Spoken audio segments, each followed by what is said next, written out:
Assalamualaikum. Waalaikumsalam. Pwede po kayo magpakilala? Ako si Honorable Barangay Chairman Uso Praja Muda, Barangay of Bubong Raya. Ay kayo po? I'm Aslima B. Magarang. I'm the Barangay Treasurer of Bubong Raya, Bayang Lanao del Sur. Saka ulit.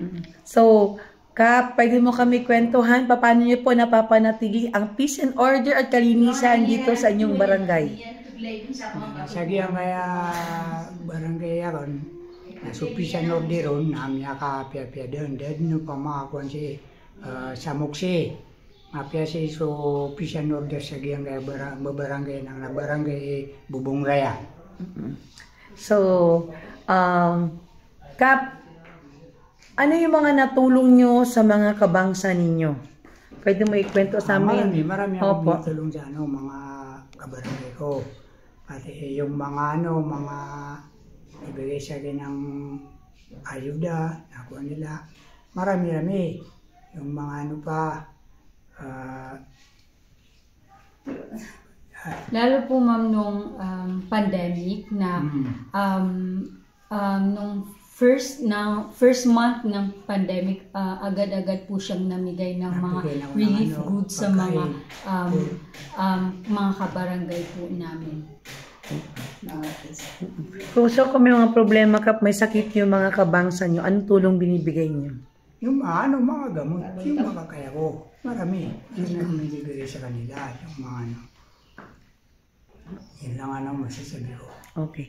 Ma'am Secretary, Ma'am Treasurer, ano po yung mga karatas na mga compliance niyo po kay MILG? Pwede niyo ipakita sa amin yung mga compliance ng barangay niyo po?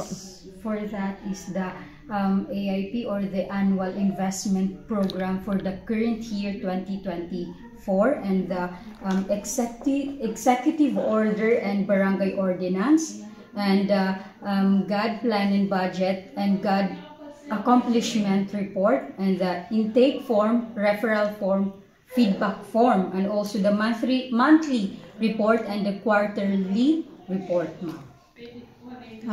Ito ma'am yung mga executive and also the executive order for the like yung sa BADAC and the BPOC, and so on and so forth. Marami po. And also the same with this one. Yung mga an order organizing the Barangay Anti-Drug Abuse Council, the BADAC, and marami.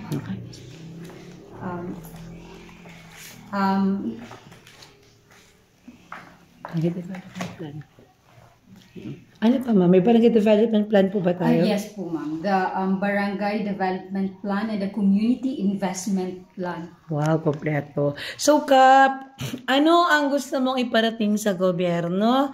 Ano po yung gusto mong hingiin na tulong sa gobyerno? Kung ako tatanungin, marami-rami. Barangay hall na, at saka water system. Yun. Yun ang, ano pa Kap?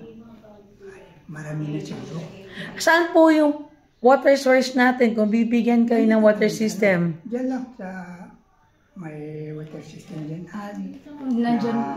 Nandyan po sa unahan po. Ano yun? Deep well, spring, ilog?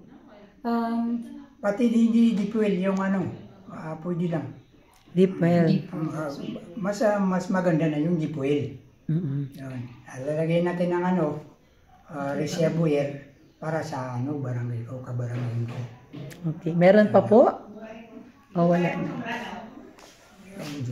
Maybe yung street light po ma'am kasi yung street light po na may parang solar, built-in na solar kasi yung street light po na nilagay ni barangay chairman is yung mga ilaw lang pero hindi siya solar panel po.